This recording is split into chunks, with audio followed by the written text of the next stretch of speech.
everyone, and welcome to another installment of TED Excellence, the show in which I look into the future that is not yet defined.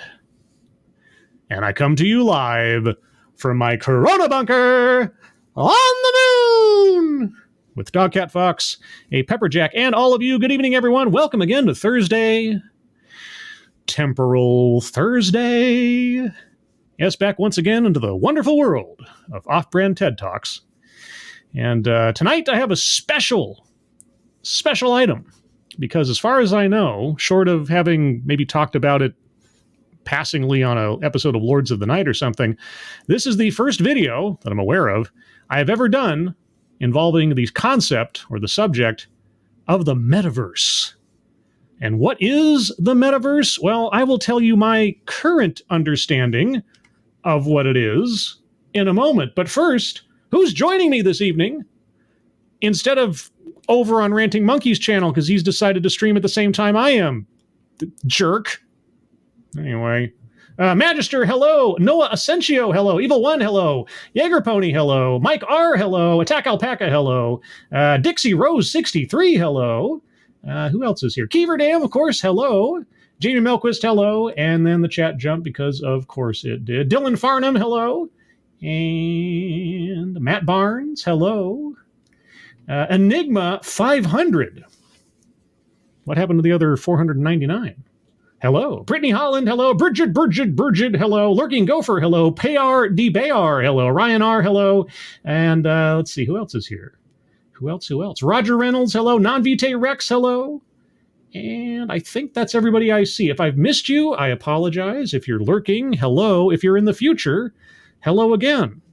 And please do direct your attention to the top of the chat box if you have an opportunity to take a look at the GoFundMes for Shady Grin, Angry Illinoisian, and his kitten. They, their families, and their loved ones could certainly use your help if you have a couple of bucks to spare.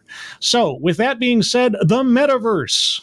What is the metaverse? Well, my understanding of the metaverse comes down to basically two sources of information, let's say, or two concepts in my head.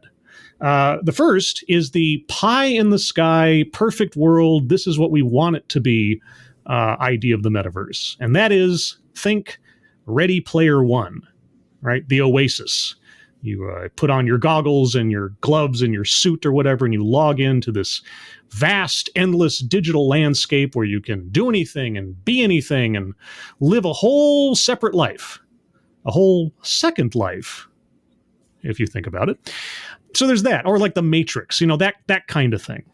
And then there's what I understand the metaverse to be as of right now, as of this recording, which is primarily a series of very shady and or scammy things about selling you virtual land in the form of JPEGs of pieces of the planet Earth.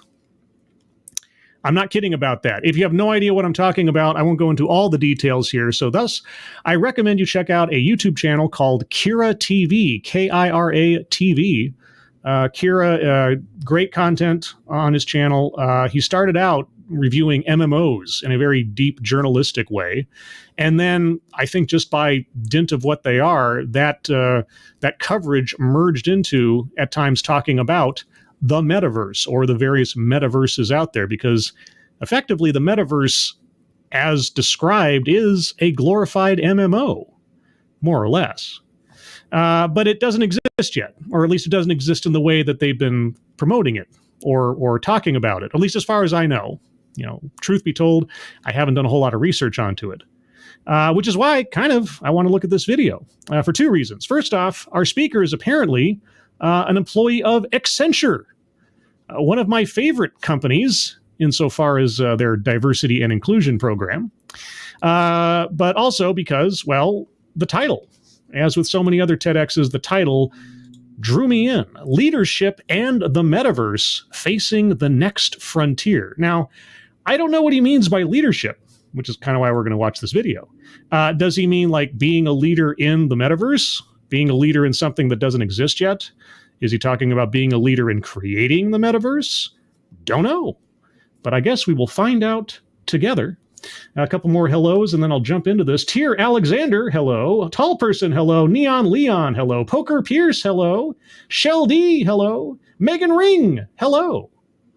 Good evening to you all. All right. So with all that being said as preamble, sorry for the long preamble, but again, this is a subject I've never covered before. This may be educational.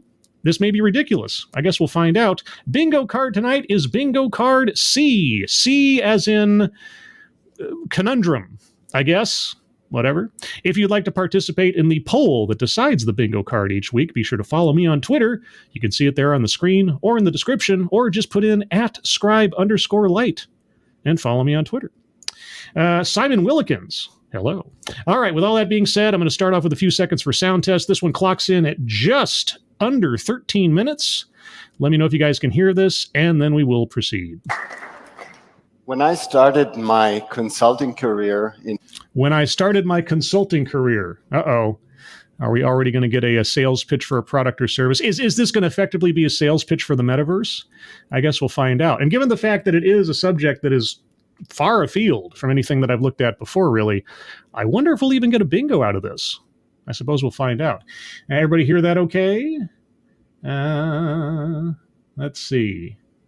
People are talking. Sounds good, says Jamie Milquist. I predict double bingo, says Ryan R. Oh, all right. So like Babe Ruth, you're pointing out into the stands. Let's find out if you're right. A consulting career in 2001. Okay. There were 3 skills to learn in order to get promoted to manager. Okay, in your consulting firm. Okay, 3 skills to learn. Nod, smile, and suck up to the boss. And they were pretty simple. Yeah. Skill number 1 was mastery of the subject. And number 1, that's a list, if I'm not mistaken. I think that's a list. All right, circling free space on reflex, and then going to the bingo card and circling a list. Number 1, a formal list. Okay, let me back up a little bit because I did cut them off. I don't want to miss anything here. All right. Get promoted to manager. Mm-hmm. And they were pretty simple. Skill number 1 was mastery of the subject. And then subject mastery. Okay, so like a SME, a subject matter expert?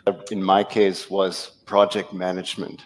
Ooh. I can tell you still today by heart what I learned back then in the courses. Okay. Skill number 2 was to work with people and with clients.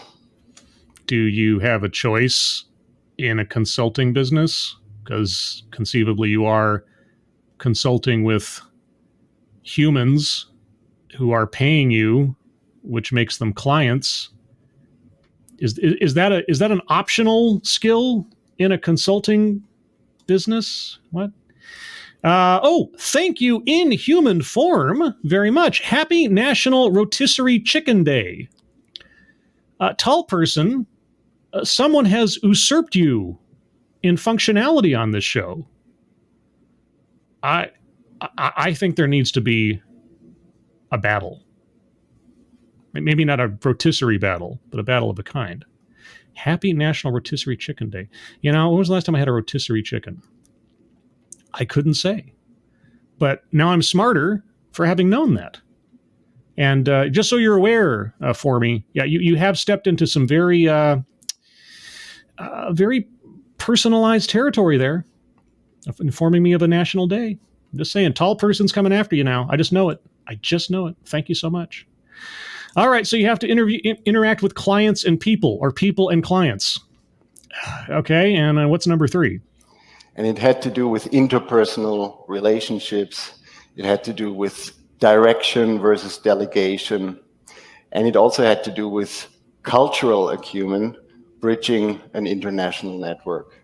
Okay, well, that's a lot of different skills all wrapped into one, I guess, omni-subject. But yeah, okay, having people skills, not being afraid to communicate. Yeah, okay, all right, so, and lastly? The third skill was to be able and take accountability and responsibility for business results. Okay. Which in my case was a profitable project. I think profit is effectively the results of most business, or the idealized results of most business, but okay, all right. Yes. Fast forward 20 years. Okay, we're going from 2000, what, did you say 2001? 20 years. All right, we're going 20 years from your consulting days. Here we are in 2021. Into 2021. Yes. March. Okay. Second COVID lockdown. Second COVID lockdown. Okay. And look at my daily life and look at the daily life of my colleagues and my teams. And you're all on Zoom, right? Everything has changed over those 20 years.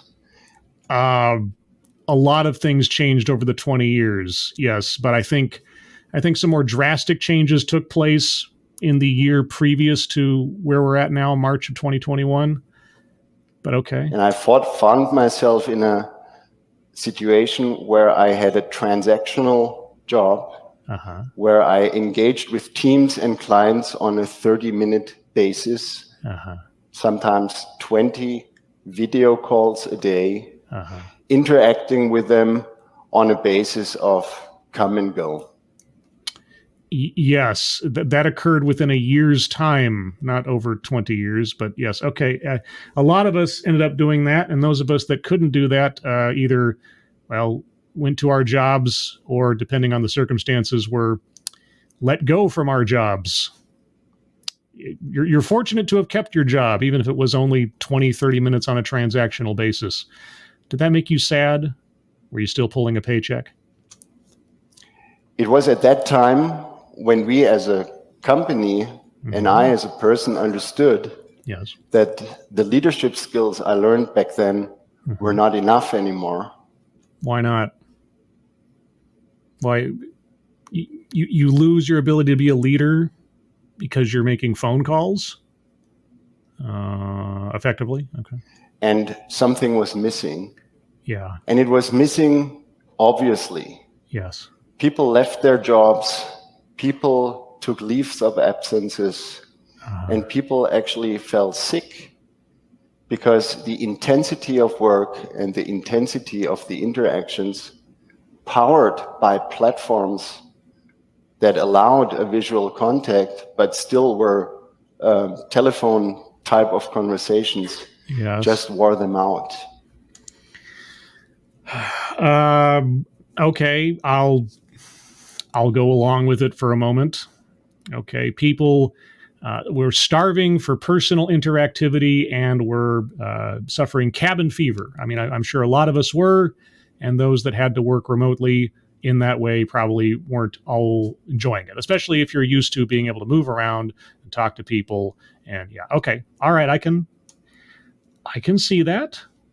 And so that was the moment when I relearned my leadership skills from an IQ basis, being smart about stuff, to an EQ basis, which was being emotional and empathetic about how people do, how people feel, and how the circumstances of everyone might impact their availability or their ability to go the pace that we went approximately a year ago. Wait, stop. So you're telling me that prior to this, you did not employ or possess any kind of empathetic, sympathetic, emotional skills that fed into your leadership abilities? You were simply operating on a purely academic, intellectual level? You couldn't read someone's body language or kind of test the waters of the people you were working with. All of that was just somehow unavailable to you until after you started doing business through Zoom calls. I question then how effective a leader you actually were prior to this sudden revelation. But okay, so even though leadership is, if you want to break it down into its basic component parts, it's initiative plus authority, right? You take the initiative and you either project or already possess the authority and go forward. That's leadership, right? But it also involves knowing who you're leading, knowing what motivates them, and how they work together as a team, which requires some kind of human empathy. Okay, anyway, When do we get to the metaverse? Now, fast forward with me Again? I already went 20 years. I'm pretty tired, dude. to 2030. And imagine an ordinary life of a hotel manager here in Lausanne. Ordinary life of a hotel manager in 2030. Okay, so all of 8 years from now. I am assuming it's going to be pretty much like what a hotel manager is today, because the role and function of a hotel manager hasn't really changed in the past several decades, if ever. If you go back and watch Deadwood, Farnham is effectively doing the same thing that a hotel manager is doing today, just probably with better technology. But the mechanisms are all the same. Get rooms for people to sleep in, and then clean them up after they leave and get them ready for the next person to sleep in them. So the ordinary life will look as follows. okay. The hotel manager will stand in a banquet room and discuss with his coworkers while robots are sanitizing the plates and setting the tables. I am getting some... Okay. Dude, where is my moon base? That's the question I have for you. Okay, we're in 2022. It is the current year. I was supposed to have my moon base back in 1973. All right, it was supposed to exist before I was even born. I still don't have my moon base. We don't have the flying cars. We don't have the personal jetpacks. And heck, we still even have the Hyperloop. Remember the Hyperloop that was going to like allow me to travel from San Francisco to Las Vegas in 20 minutes or something? Remember that?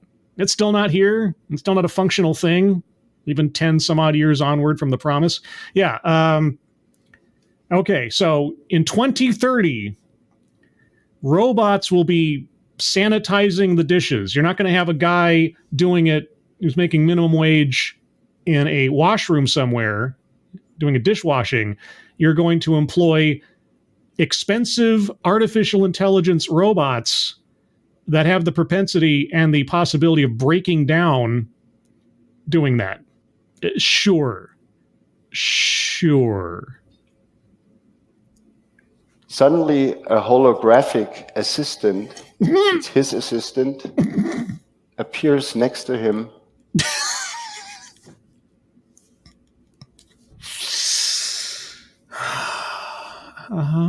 Shows him the list of purchases for the banquet to sign off, and shows him the updated guest list.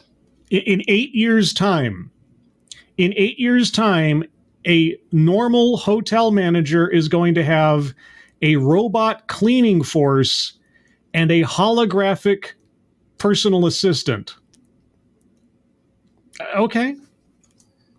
At the same time, she reminds him that he needs to come to a construction company sign off for a project they have going in a hotel in Geneva. Are you swaying in the wind? Are you like you just got happy feet or something? Because man, I'm being hypnotized. Upon hearing this, he goes to the office, puts on his VR headset, is greeted by a virtual assistant in the lobby, and led to a room, which while he enters, transforms into a real-time image of the construction project in Geneva. Wow. Why? For what purpose? It is filmed in real time through a drone that hovers above the scene. And he meets virtually with the head of the construction company, showing him the latest progress. And layering over the image that they are seeing an architectural drawing that comes out of the Swiss Building Information Management Cloud. Wow, that sounds great. Or the guy could get on his computer and have a video call with the guy who's got his iPhone or whatever on him who's just streaming some video to him over Zoom, and he could just double click on a PDF to get the blueprints or the layout or whatever. And he could save money on, not having to link up to a VR system or have a VR headset. Also wouldn't have some awkward flying around drone that might bump into things, or get damaged in some way or not operate, or the wind could set it off course or something. Yeah, I'm sure that's how that's going to work for your normal hotel manager 8 years from now. Do you have any evidence of this, by the way? I mean, it's a wonderful story, and it's wonderful sort of near future science fiction. It's kind of like when I watched Strange Days when it first came out in 92 or 93 or something. And it was set in 1999. And there's a whole bunch of things that were predicted to have already happened, or technology that was supposed to exist in 1999 that still hasn't, strangely enough. So you have I don't know, a test hotel, right? You have some kind of example, live now in real time that exists of all these things, right? Or projects working on them, right? While checking that everything has been done as discussed, he gives the approval to the construction company representative to go and process the further work. Okay. He goes out of that room, back to the lobby, takes off his VR set, and walks back to the banquet hall, where he continues to supervise the progress of the preparations for the evening. It's a great story. Let's go to the bingo card real quick on the off chance I have missed anything so far. Plays victim? No. Leaves out vital context. Well, I'm going to give him an opportunity to explain this little fantasy to us if he has some kind of, lead up or evidence or examples. Otherwise, I'm going to circle that pretty quick. Waitlist example? Don't know yet. Anecdote that probably never happened? Well, he's not giving us an anecdote that could have happened because he's setting it in the future. So it's not exactly a and then everybody clapped situation yet. Benevolent condescension? Maybe. Self-vilification or wretchedness? No. Feminism? No. Childhood or family anecdote? No. Privilege? Not yet. We might get there. Sales pitch for product or service? I'm thinking I'm going to circle that by the end of this, if not sooner. Microaggressions, unconscious bias? No. Patriarchy? No. Wage gap? No. Mind reading assumes motives? I don't know. Is assuming a future that is probably not going to happen, does that fall into that category? I don't know. Attempt to coin new buzzword, buzz phrase? Not yet. Word salad? I mean, I've understood what he said so far. Diversity, equity, inclusion? No.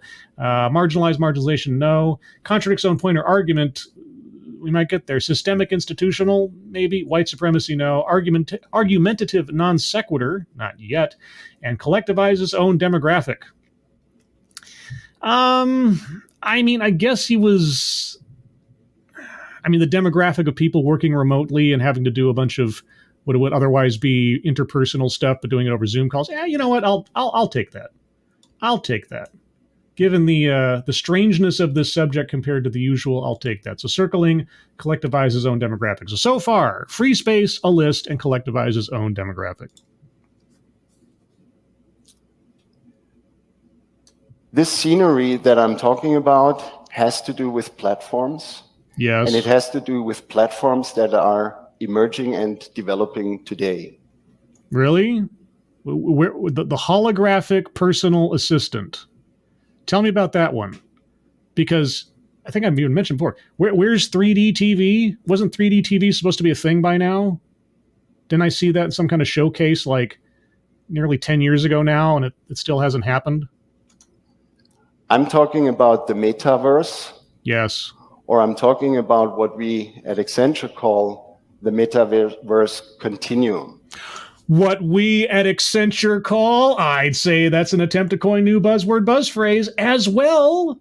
It's a sales pitch for a product or service. I don't usually do twofers, but he did two at once, so I'm gonna make an exception. So circling sales pitch for product or service and attempt to coin new buzzword, buzz phrase.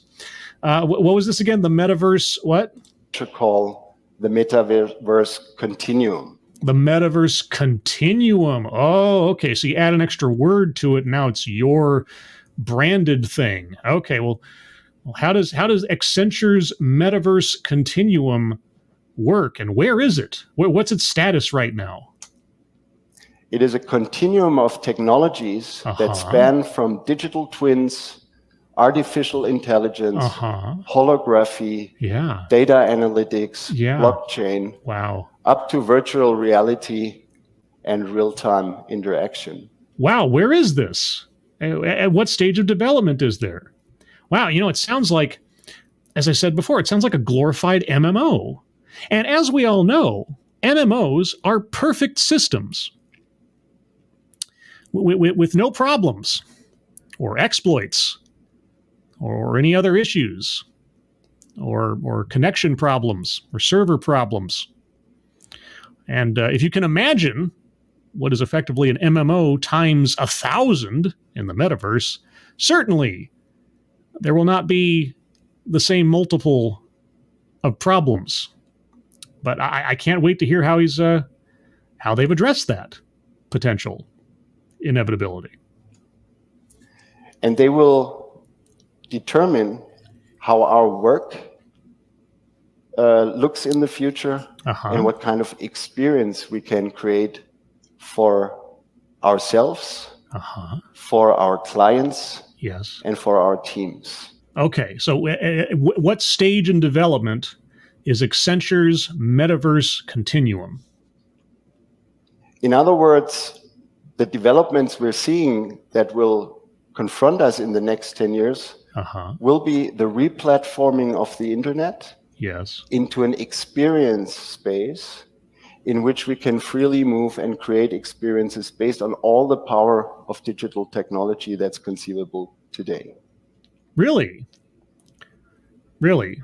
Move around, you say, as I sit in a room attached to an internet connection with goggles on my face and gloves on my hands and still having to sort of, operate in meat space. Boy, oh boy, I'm sure you're right. So again, dare I ask you, show us where Accenture is in the development of the Metaverse Continuum. We will also meet in the Metaverse. Yes. And we will meet our colleagues and teammates. Okay, I can already do that. Heck, I can go onto VR chat if I'm so inclined and do that right now. Not that I'm inclined to, because it's full of Ugandan knuckles telling me which way to go. But other than that, what is this going to do that I can't do right now on my own? There. Yes. Think for a moment about what you know about hospitality today. Sorry. Are we just talking about hotels? Are we just talking about like resorts and stuff? Because you started out with consulting group, and then you moved to a hotel manager. Now we're back to the hospitality. Okay, well, what kind of steak can I order in the metaverse? What kind of drinks can I have in the metaverse? Where do I sleep in the metaverse? Think for a moment about what you know about hospitality today. There are individual smaller pieces of those elements of the continuum, of Metaverse Continuum, already out there. Like? You have connected smart ships that help passengers navigate through the offering in the ship. The offering you mean a cruise line? Okay, yes. A little electronic tour guide to navigate your way through a cruise ship, I'm assuming. Okay, that's Metaverse Continuum, huh? You have connected ports that can synergize the fleet schedules, the passenger needs, and whatever else is going on in the ports. Yeah, because that isn't already taking place and hasn't been taking place electronically for many, many many, many years now.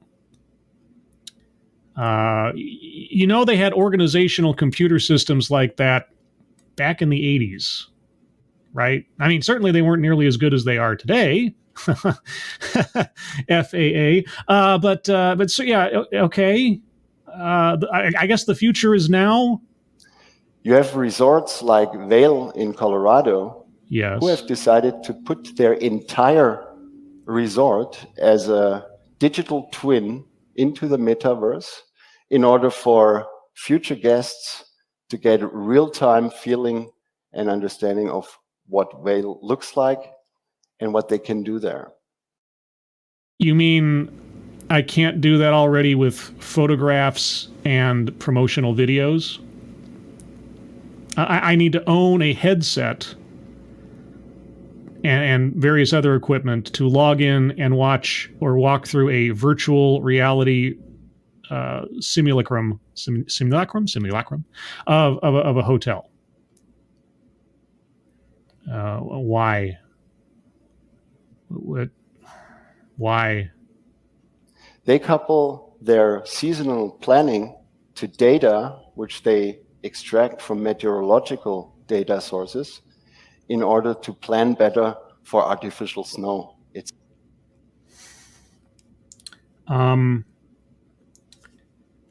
Ski resorts have monitored weather patterns forever. Artificial snow. Why?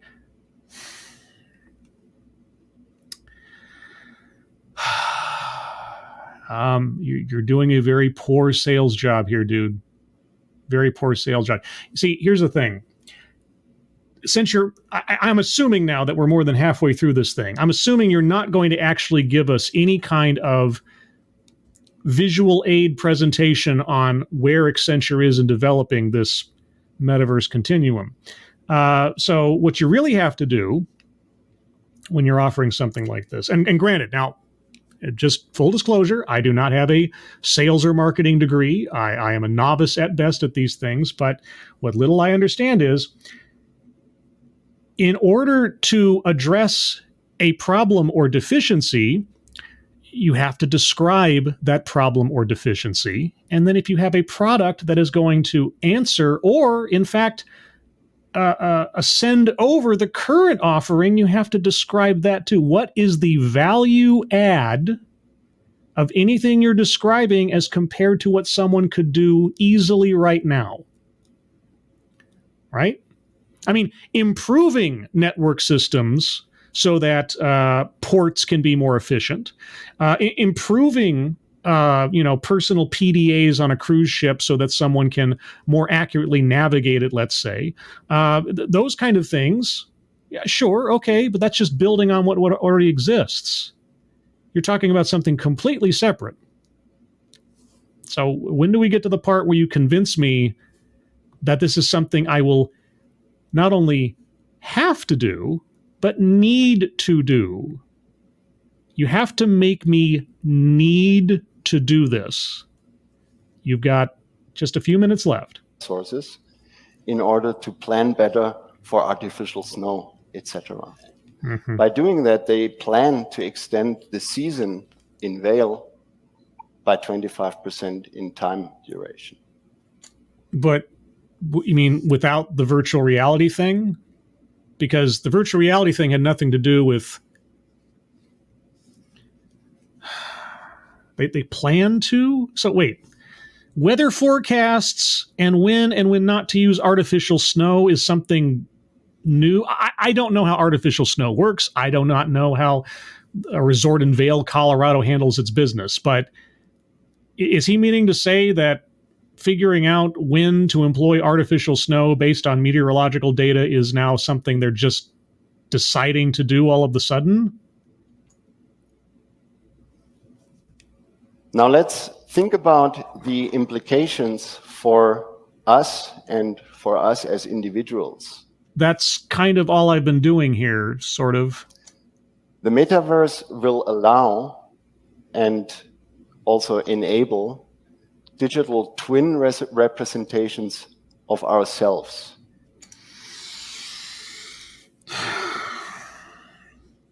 Yes, they're called avatars. You can go on VR chat right now and make up your own. But then why would I want to go into a completely open, free, and malleable fictional second universe and be me? If I wanted to be me, I could just walk outside.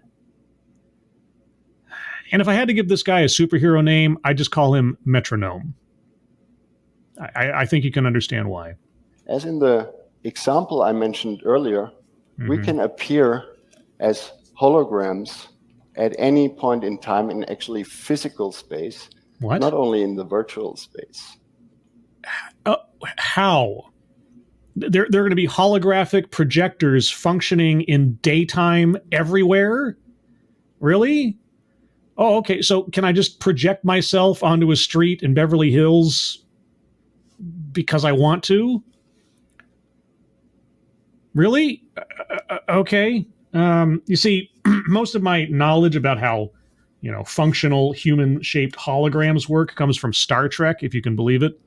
And in the early days of Voyager, the emergency medical hologram was kind of limited to where there was a holo projector right there that could make him appear. So are there going to be holo projectors everywhere, just covering the roads like solar roadways? It goes as far as people can sell their representation, physical representation, as an avatar into a platform to be used, for example, as a virtual worker or a virtual assistant. What? A virtual worker? I can sell my digital representation as a virtual worker? Doing what? Do I have to be there when they're doing it? Can my digital self just kind of work without me attached? And what work would this digital self do? Does the digital self have my personality, knowledge, and skills imbued in it? What? This might be the mildest and most calm in which I've ever hit this button. What? What is that? What the fuck is that? I am decidedly perplexed by now by that concept. Maybe there's an answer. Maybe he has an answer for that. But a digital worker, my virtual self. Now imagine what that needs in terms of a precondition. It needs trust. What? It needs safety. It needs security.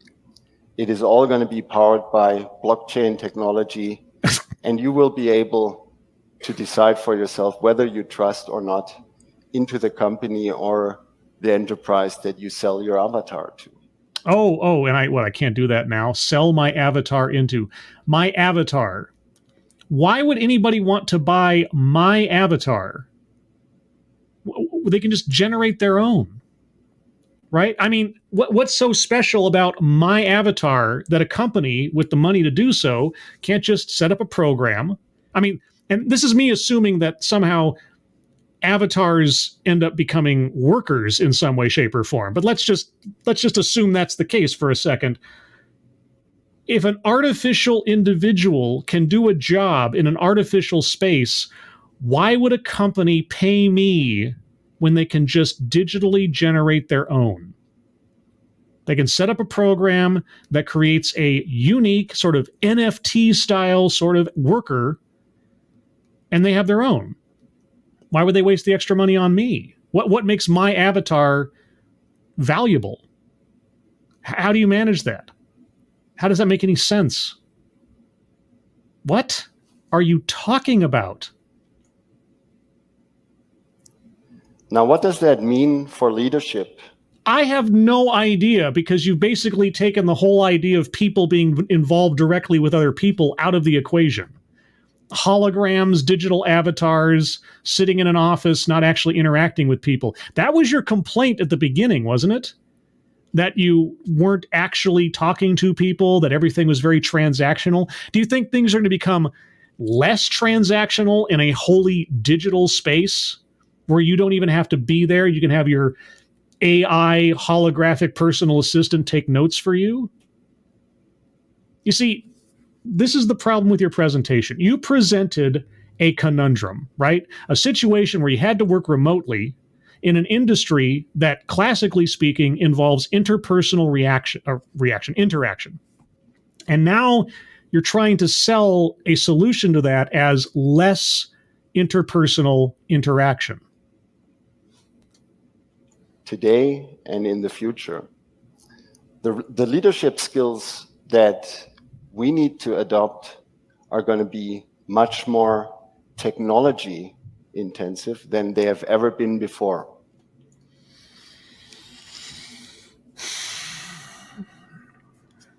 Okay. Leadership skills are leadership skills whether you have a cell phone or a stone wheel. Okay? You can give anybody a supercomputer and they will not necessarily be a good leader. You could have all the computer skills on the planet and be a bad leader, or have no leadership skills, or have no charisma. Okay? Leadership skills transcend gadgets. It's something that you, the individual, possess. Now, your knowledge base of the tools to use, depending on your industry or job or whatever else, to become a more effective leader in guiding people and understanding the needs of the people beneath you and so on, sure. But that doesn't give you leadership skills. I don't know if you know that, or am I completely off base? If there's somebody out there who knows this stuff way better than I do, because I'm just operating in how, I've worked my entire life. I've seen other people work, how I see people behave before there were cell phones. I remember a time before there were cell phones. I know, I'm old. And when cell phones showed up, people who were good leaders were still good leaders, and people that weren't. They just could carry a phone around in their pocket. Mastery of the subject, my item number 1 of before, will mean you need to master the implications of technology onto your work or onto your industry. You don't say, because that has never been the case before. Only now with the onset or oncoming metaverse do we have to understand the technological tools at hand to do our jobs effectively. Boy, oh boy. Thanks so much. Benevolent condescension. Whether he means to or not, intent is not the case. It's just a matter of duh. If you don't do it, you will be in a space where others do it for you. You don't say. Managing people, yes, will create a completely new challenge for leaders, because they will need to deal with a mixture of people and machines.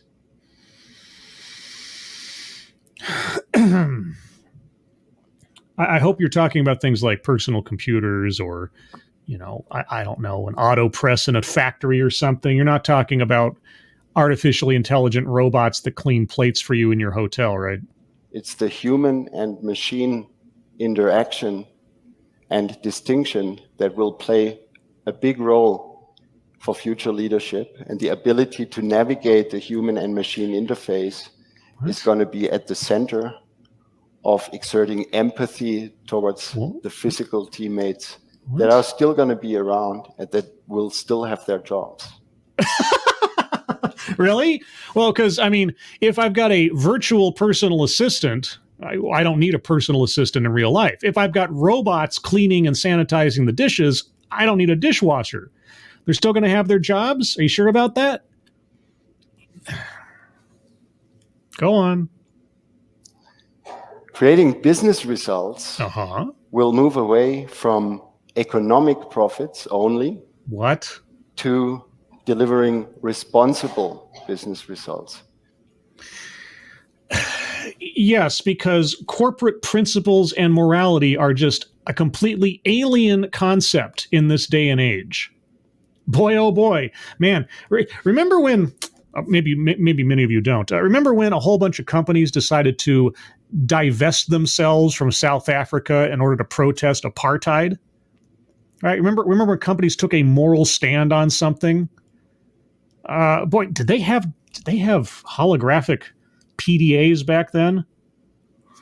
I guess they didn't, huh? Or all the climate change fanatics these days. Got companies operating responsibly. Oh, even in the face of loss of profits. Oh, what a concept. I've never heard of such a thing. Really? This is all going to come from the metaverse, you say? Imagine what kind of abuse can happen if you mistreat data, if you misinterpret data, if you misuse the digital representation. Have you been on Twitter at any point in Twitter's history?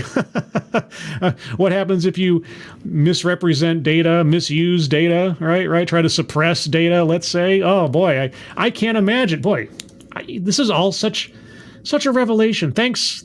What the hell? Of physical people who have sold their identity in a trust that it will be treated respectfully and responsibly. Yes, because there's no one I trust more with my personal information and, hell, my entire identity than some faceless corporation. I can decide if I trust them. Okay, well, let's say I trust them. What if they end up being untrustworthy at the end of the day? What are the pitfalls and dangers to my selling my blockchain digital self-representation as slave labor to some digital company somewhere? What are the pitfalls? What are the risks involved? Anything? As a summary, it means that having moved from IQ to EQ, oh my God, the next level and the next frontier for leadership is actually developing the TQ. And that's the technology quotient. Oh, gosh, how could I have not guessed that? Because, dude, a hammer is technology. Okay? I use software today that was not available 5 years ago to do my job and do it more effectively. Because it shows up and I use it. You know, I get a crash course in what buttons to push and what things to check off, and then I move on with my day. Yes, everyone does this already. And if by some miracle, holographic projectors are installed in every point and corner of every building on the planet to where I can virtually transmit myself anywhere I want to go, and that's necessary for me to do something, then maybe that's what I'll do. But here's the thing. You have not convinced me of necessity of any of this. Now, if it is a natural evolution in some way, shape, or form of what we're already doing, and it becomes integral and intrinsic to what we're doing as human beings 10, 20, 30 years from now, well, then I guess I'll just have no other option, like I had to eventually adopt a cell phone, even though I still only have a dumb phone, because I'm still not comfortable with a super duper smartphone with all my information in it and an extra service fee and everything else. You know, because I don't need to have apps at my, command every second of the day that I'm walking around. I can function without them, and I have done so this entire time. So why do I need any of this? How is any of this possible? You're doing nothing but talking. You're telling us a story. You've shown us nothing. I'm circling leaves out vital context, even though we're not completely done yet. He hasn't even shown us. Hell, I would take even an artist's rendering of what you're talking about, but you don't even have that. So, okay. So I want to leave you with some food for thought. Okay, I'm hungry. Imagine for yourselves. I'm doing a lot of imagining. We are in 2035. 35. And I would be just the digital representation of Marcus. You, hey, I hate to tell you this. I hate to tell you this. I know this is going to blow your mind. Okay. All right. But you are the digital representation of Marcus. I am watching a digital representation of Marcus right now. I know, it's crazy, isn't it? And anybody who's listening to me right now, you know what's happening right now? They're listening to a digital representation of my voice. Even the people listening to it live, because it's being converted into digital information and then transmitted and then reconverted into sound. I can you believe it, Marcus? The future is now. And Marcus would now walk up the stage next to me and be standing there too. Why? You're already there. Why would you need a second you there? Why have that redundancy? What's the point, Marcus? You're there. Why would we need a digital version of you? And I would pick one of the audience to come up here on stage and discuss with both of us how the performance of this speech was. Well, Marcus, we don't need a second representation of you to perform that action right now, actually. But I'll give you your last seconds here. This is the world you're going to face. Yeah. In a decade. No, it's not. And you'll meet me in the Metaverse. No, I won't. Are you ready?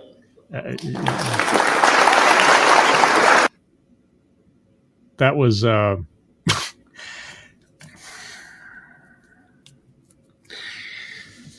yeah, you might as well have just gotten up on the stage and said, "Now listen to a story about a man named Jed, poor mountaineer, barely kept his family fed." No visual aids. I mean, if you had capped off your talk with a holographic version of yourself coming out on the stage, I would have been done, right? But you're asking me to imagine. Well, like Han Solo said so famously, I can imagine quite a bit. I can also imagine the practicality being absent from this proposal. I can also imagine, even if you tried to do it, all the problems that would ensue. So, yes, let us all take a moment and do what Marcus wanted to have the J-Random audience member do and assess the quality of his talk, shall we? All right. Well, around here, the way we do that is through a bingo card. So let's take a look at that, shall we, with our bingo cards. Remember, everybody, bingo card C. Bingo card C. You can find the links in the description. And there we are. Do I need to shrink that down a little bit? I think I'll shrink that down just a smidge. There we go. That's good. And before I get into that, thank you, Jaeger Pony. I feel like this man has lunches with Neil Breen. Eyes on Breen. Hashtag Eyes on Breen. If you guys do not know the wonderment that is Neil Breen, I suggest you look up Red Letter Media along with the name Neil Breen. And oh, the wonders you shall see. Thank you, Jaeger Pony. All right, I'm going to go over the bingo card one more time, and then I will hand it off to you guys. I'll be surprised if we get a bingo, but let's find out. Plays victim. No, you never really did that. Weightless example. Everything in the talk. Because it was nothing but hot air. Literally, just him talking. In the absence of any proof, in the absence of any examples, that was all it is. It's all weightless. Everything he was talking about was a imagine and a trust me story and use your own imagination because I can't possibly represent that to you here. Anecdote that probably never happened. You know what? I'm going to go out on a limb here. And if somebody from 2035 finds this live stream and in 2035 they're sitting there at their computer watching this live stream in a 3D holographic projection of themselves wearing goggles and sipping digital tea in Vail, Colorado, if that's what it is, Vail, Colorado. Anyway, and they're skiing while their physical meat space self is somewhere else taking a bath. You know what? I will eat my virtual hat. But I'm going to say that the anecdote that probably never happened is the future that he has imagined for us, because that's probably never going to happen, at least not in the way that he has described. So that's my little bit of artistic license there. Okay, self-vilification or wretchedness. No, I don't think he ever did anything that. Feminism, no, he never talked about, gender politics or anything. Childhood or family anecdote, he never talked about his family or his growing up. Privilege, I mean, one could say that everything he was talking about would probably only be available to the most privileged in the future. But I might be going too far afield on that one, so I'll leave that up to you guys. Microaggressions and conscious bias. No, I don't think I can stretch to that one either. Patriarchy, no. Wage gap. He never talked about. He talked about profits and business a little bit, but he never talked about like pay or things. Not really. Mind reading assumes motives. Yeah, he's assuming that everybody is going to want this, need this, or use this stuff. Like it's going to become integral to anybody's work. And as well, I mean, it kind of goes into benevolent condescension as well, that everything he was describing somehow does not already exist, that the mechanisms he was describing as far as like, accepting technology into your business or your workplace or something, that hasn't already been happening forever. Just word salad. Yeah. Most of everything in the talk, because at the end of the day, he's just giving us words and babbling, and it was all my digital twin being workforce labor and diversity, equity, and inclusion. I mean, if everybody was on the, I don't know, is that too much? Is the inclusion part, the diversity, equity part? I don't know, but the inclusion part. Can't say. Marginalization, no. Contradicts own point or argument. Well, here's the question. What was the point? What was the argument? The argument was, by 2035, everybody will be doing this, that, the other, and etc. And leadership will have to change, except that leadership doesn't change.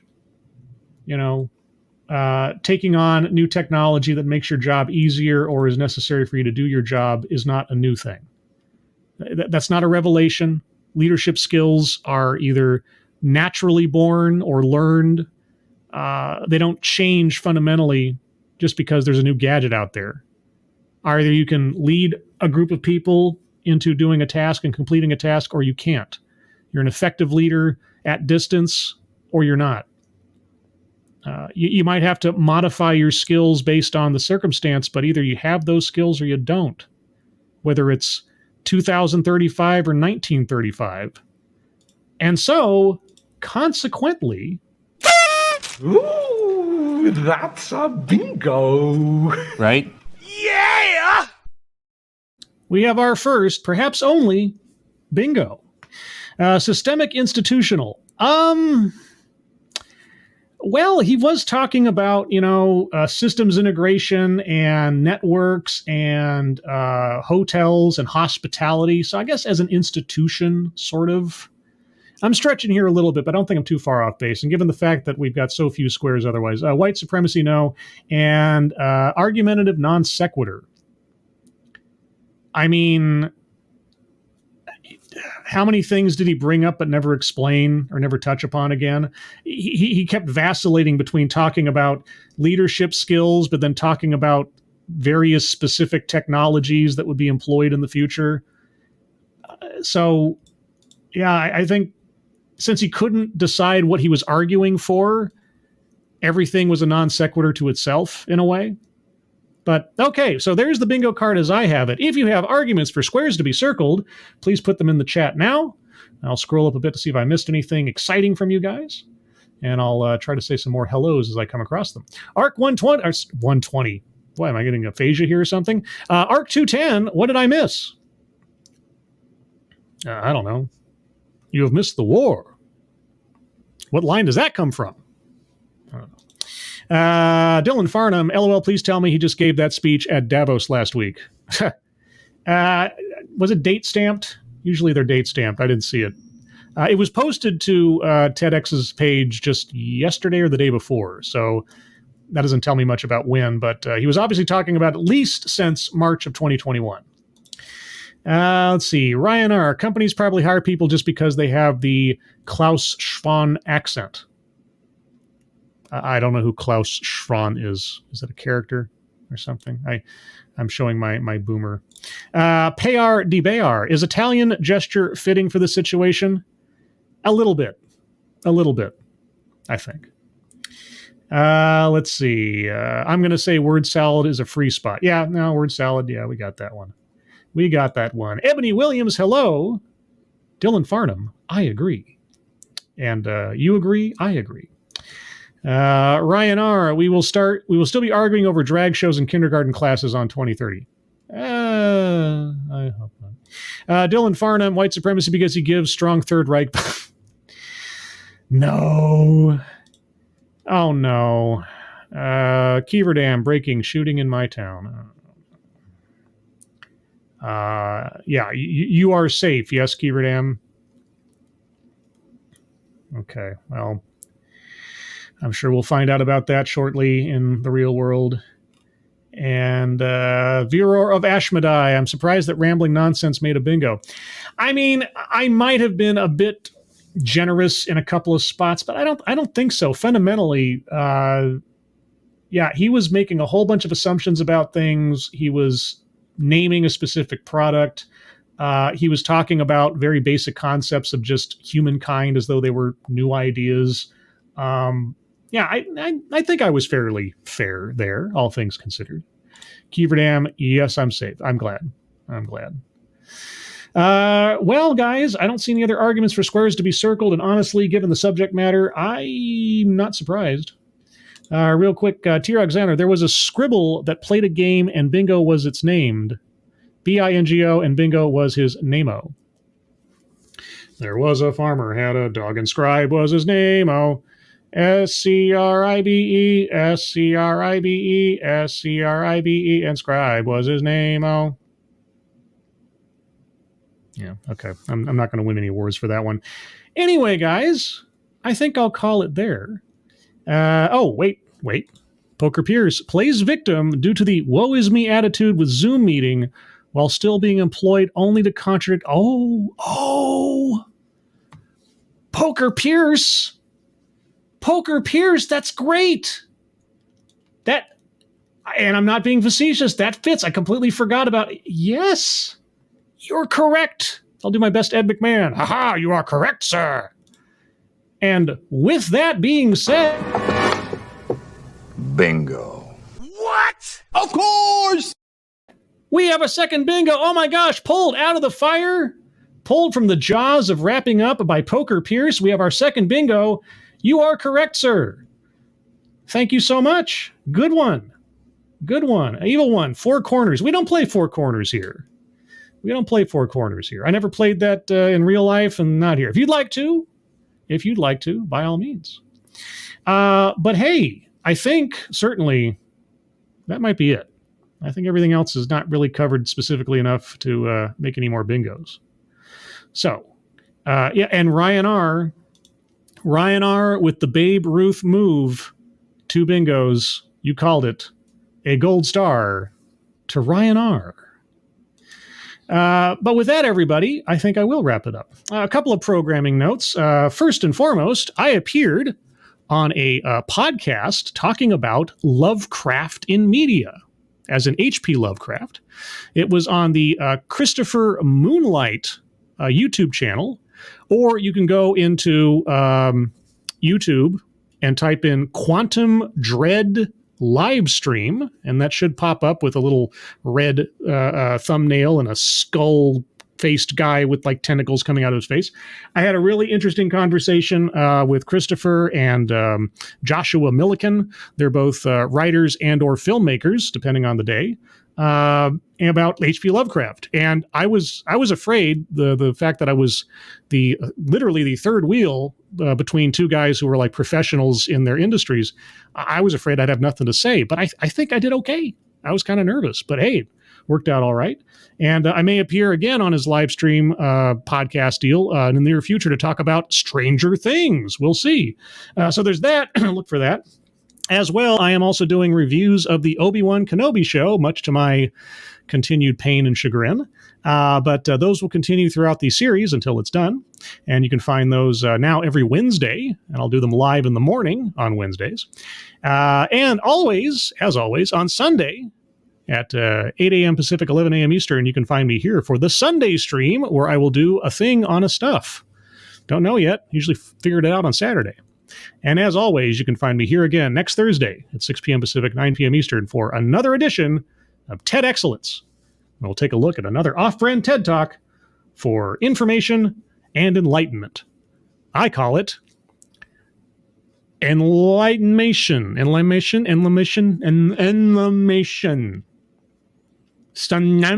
Nation. Anyway, everybody, thank you for joining me. Moderators, thank you for keeping an eye on things. Even though everyone here is so well behaved, you have very little to do. Everybody who donated, thank you. Thank you so much for your generosity, either to myself or to anyone attached to the GoFundMes at the top of the chat box. Please be sure to take a look at those if you have the opportunity. Everybody, have a good rest of your Thursday. Have a good rest of your week. Have a good weekend oncoming. I hope you are all safe and well. If you are not well, please get well soon, and I will see you on the next one. Take care. Bye-bye.